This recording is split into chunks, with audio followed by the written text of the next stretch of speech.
It was pretty hard to see our 8-month-old son laying in a hospital bed, hooked up to a ventilator that was breathing for him. They had heard that he had injuries indicative of abuse, and they were immediately placing him into protective custody, and we could find out more the following week. I was shocked. I shouted at her.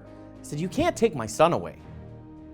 They did the CT scan, and the nurse walked me back to the room, and she was being really kind and careful with me, and I remember feeling just like a sense of dread. Like I felt like something was going on, and I could just see in everyone's eyes that this was not good. One moment of someone's frustration either killed or brought a lifetime of consequences to a child. The abuse had happened more than once because they'd found out that the bleeds were of different ages. My daughter had suffered and sustained numerous incidences of abuse, and no one had known about it beside the perpetrator. The perpetrator was her biological father. We had been with a new babysitter from our church that we had known for a long time, probably a good 20 years. And it was 3 weeks from the point where she was arrested to the point where we were given custody back. In walks the neurosurgeon that was going to go and operate on Lex. He needed to have immediate brain surgery to relieve the pressure on his brain. And he looked at us all very sternly and said, "This was not an accident. Somebody did this to this child." Many families of victims often wonder if justice will ever be served. Many of these cases that go to court take years to resolve, and sometimes, and many times, the person is never charged. So then over the course of the next few weeks, we obviously had the social service investigation, the police investigation. Eventually my husband and myself were cleared. Unfortunately, the child care provider never confessed, and she was never prosecuted.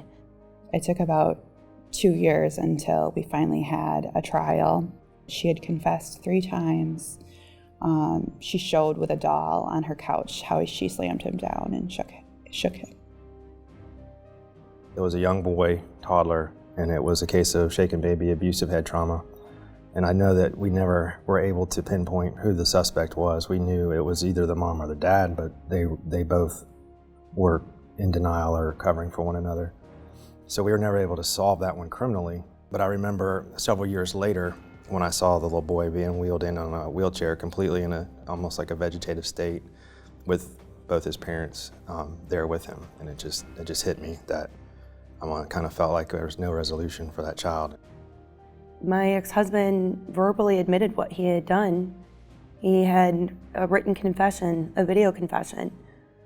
And then all of a sudden he recanted everything and dragged us through court for years. It was very devastating.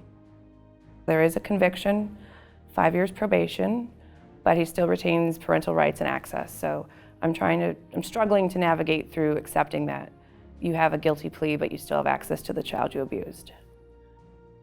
For less than the cost of a gallon of milk, you can help prevent the abuse. Please contribute today to help us save babies' lives.